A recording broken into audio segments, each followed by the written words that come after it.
This week's episode is sponsored by Babysitter Massacre Family Splatters, the second gore-stained book in the Babysitter Massacre series written by David O'Hanlon and created by Henrik Kuto.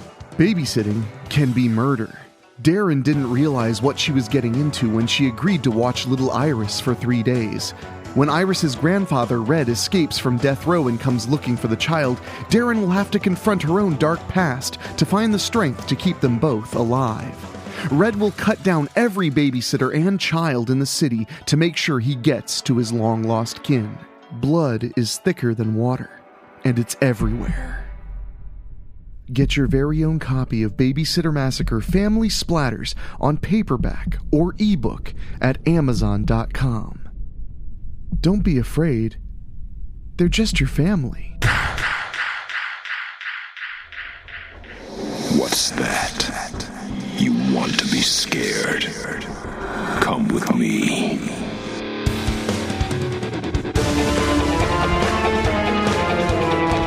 You will experience tales of horror, ghosts, and death. It is not recommended for the weak at heart. Listen in the dark. It's more fun that way. This is Weekly Spooky. Hello, my friends. It's Wednesday, and that means another little bit of spooky to go with your weekly. I am your host and narrator, Henrik Kuto, and we've got a nice little nasty piece of work for you this week. But first, I want to say, if you're enjoying the show, please do subscribe on your favorite podcast app or on YouTube. It really does help us out a lot. And tell a friend. I mean, if you can't share a scare, what can you share? Are they even really your friends at that point? Also, head over to WeeklySpooky.com. You can become involved in our Patreon or even send us a tip. We've been getting a lot of generous tips lately, and they are hugely appreciated as we make our way to the big two-part episode 100 that I am currently working on with 10, count 'em 10 authors. So, anyway, my friends, with that all out of the way, I want to talk a little bit about the weather. Because nothing is worse in life than unpredictability. And the weather, well, trying to predict the weather is kind of like trying to predict the weather. Out here in the Midwest, we've had warm weather, 70-degree weather. But tonight, as I'm recording this, they're calling for snow. How much snow? We don't really know. Maybe it won't be a lot. But who feels safe enough to make that call? Much like a stranger in the night, weather comes, and you just have to react the best you can. And that's what tonight's story's about. It's about facing the weather and facing everything else that happens to be out there. So get comfortable, turn down your lights, and let's listen to the story. Dead and Breakfast by Morgan Moore. The screams of a young woman pierced the night as the source of the din exploded from the back door of her home, letting loose another screech in her wake. Her screaming didn't last long, as the cold night air cut off her wind, forcing her to stop to catch her breath. She was enjoying a night to herself, while her mother babysat for her, but the peace she was hoping to get was shattered when a stranger knocked on her door. When she opened it, the man rushed her and chased her into the living room. A bottle to the head led to her escape, and here she was, taking a break to regain her composure. She was freezing, but there was no way she was going back into her house. A neighbor, any neighbor, would have to do. The young woman started to walk towards a distant gate when the man shoved his foot into the small of her back. With no time to react, he flipped her over, sitting knees first on her stomach. Stunned by the blow, she looked up at him. As the ice pick, recently pilfered from her own home, entered and exited her heart repeatedly. When he finished, the man stood up and slid the ice pick into the pocket of his jacket before walking off into the cold, bitter night. "I think it's stuck, Matt." "Really? I hadn't noticed, Rachel," Matt replied sarcastically. Rachel, Matt, and their friends Danny and Jack had been trying to get in one last camping trip before the weather turned bitter. But a blizzard appeared out of nowhere midweek, so the quartet had packed up and hit the highway. The blizzard in full swing, the group took the recommended detours and ended up in a town called Oldsville. Or, more accurately, on the front lawn of a house they almost hit as they skidded off the road thanks to the ice that surrounded Oldsville. "So now what do we do?" Danny asked as she held her arms against her body for extra warmth. "There's no way we're going to get any help out here tonight," Jack remarked. "Well, we have to do something or else we'll freeze," Matt interjected. Rachel looked around the area. He was right, she thought. They'd freeze to death if they stayed out here. Rachel looked around the neighborhood and noticed that the lights were off in every house except for the one they were stuck in front of.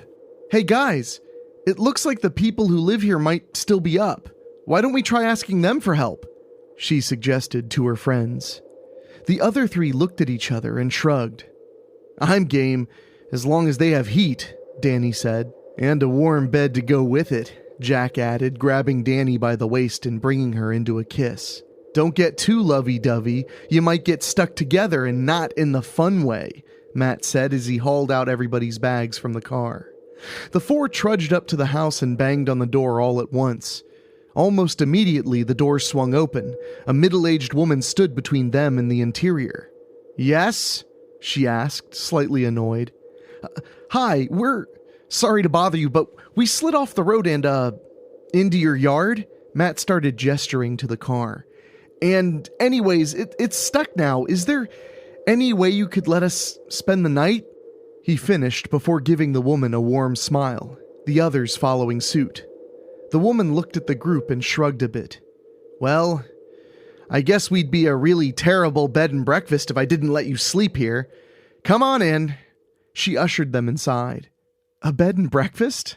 I guess we lucked out big time. I didn't see a sign out in the yard, though," Rachel remarked as she and her friends stripped off their winter gear. "It's more than likely covered by all the snow," the caretaker explained. She led the group to the kitchen and after a few minutes handed them each a hot cup of tea. The foursome downed their beverages eagerly, which elicited a chuckle from the caretaker. "Are there any other guests staying here?" Danny asked. "Nope. You kids are probably the only ones we'll have until the weather blows over." "Well, how much do we owe you?" Jack asked. "Don't worry about it tonight. We can hash that out in the morning. No point in handling the business side of this now when you may end up staying a lot longer." The group looked at each other sheepishly. "Sounds like a plan then," Matt said, breaking the awkward silence. "I don't know about you guys, but I'm tired. Would you excuse us, ma'am?" "Not at all. The rooms are upstairs for guests. Pick whichever ones you want. My room is down here if you kids need anything," she explained, giving them all a smile. The stranger trudged through the harsh winter conditions. He did not know where he was going. He was only moving because he felt the urge to do so. He would need shelter soon.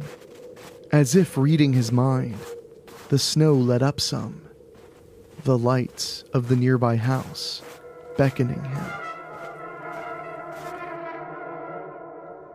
Rachel walked into the room she and Matt had claimed, buttoning up a pajama shirt as she did so. Matt sat on the bed looking at his phone. "Anything interesting?" Rachel asked. "I was checking the weather. Looks like the snow is definitely not stopping until late tomorrow night."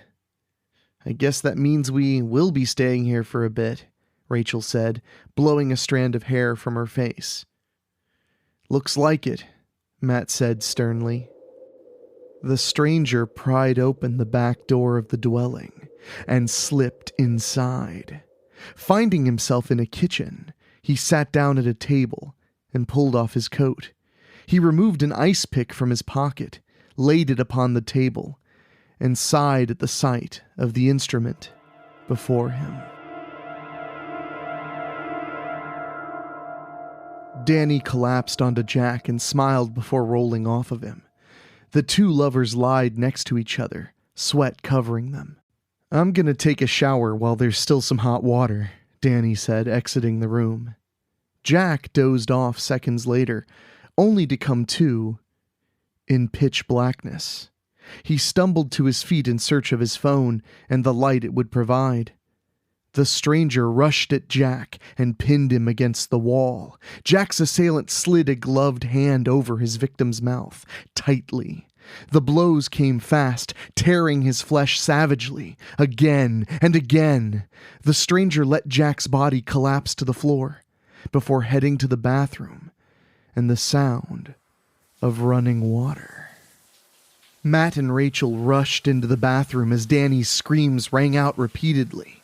Now here they were, face to face with a psychopath. "Run!" Matt screamed as the stranger bolted towards them. The duo rushed down the stairs, nearly falling over one another as the stranger pursued them. Their eyes went to the front door, widening in joy that they would be free of this nightmare. The stranger tackled Matt. Rachel screamed. Matt turned his head to look at her as the stranger slit his throat. The killer stood up and turned to face Rachel. She bolted and dove out the window in the far side of the room and ran pell-mell into the cold night. The frigid air assaulted her lungs and skin. Rachel pressed on, desperately searching for signs of life in any of the neighboring houses. Minutes passed and she was ready to give up when a light appeared from a distant home. She stumbled forth up the stairs and beat on the door until her knuckles bled. The door opened a crack, and a middle-aged woman peered forth from the slight opening. Please help me!" The woman looked at Rachel, stunned. She gathered her wits and spoke. "What's the matter?" "Somebody's chasing me! He killed my friends!" The woman ushered Rachel inside and bolted the door shut. "Honey, I'm home!" a voice called out. "That's my husband. Let me go tell him what happened to you," the woman said as she left the room, wringing her hands. Rachel listened to the sound of a clock ticking away in the kitchen. The gentle tick-tock droned on and on as Rachel's eyelids grew heavier and heavier. Rachel started awake as footsteps approached. In the doorway stood the stranger, ice pick in hand, his lips split into a gruesome smile. Rachel's blood-curdling scream rung through the neighborhood and across the cold winter's night. Now, if that wasn't a nasty little piece of slasher action, then I don't know what is. Something simple, fun, and gruesome to tease your taste buds. Hopefully, if you're in a part of the United States of America where we are getting some unexpected cold, that maybe just made you feel just a little extra chill. And for that, I won't apologize. I hope you enjoyed that one, my friends. As I said earlier, I am working very, very hard on the 2-part 100th episode special for Weekly Spooky. I can't believe we're 20 episodes away from 100, and we are going to make it very special. We're going to have 10, count them, 10 authors involved. And if you want to find out more, you want to get involved, and you want to get bonus podcasts, including our Behind the Spooky series, where I sit down and interview people like our producers, our writers, and our composers that help us make the show possible, please head over to WeeklySpooky.com and back our Patreon for as little as $1 a month to get access to all kinds of cool behind-the-scenes material, as well as a direct way to let us know what you want to hear on the show. But of course, you don't have to pay a dime if you want to send us an email. You just send it to weeklyspooky@gmail.com. We love to hear what you want to hear, what stories you want to hear. We want to know, believe you me. Speaking of supporters, I want to say a huge thank you to our Patreon podcast boosters, folks who pay just a little bit extra every single month to get a little shout out on the show. Those are Gino Lyons, Michael aka Charm, Karen Weemet, Jeff and George Hilton, Craig Cohen, Rob Fields, and Kevin Fry. Thank you guys for helping us keep this show going to 100 and beyond. That's where we're heading, but for now, I'm heading out of here. So for myself, for my producer Dan Wilder, for our composer Ray Mattis, and for all the wonderful authors, stay scared, and I will see you next week and talk at you later. Thank you for listening. Make sure to find your way back next week. But for now, you are safe. Trust me.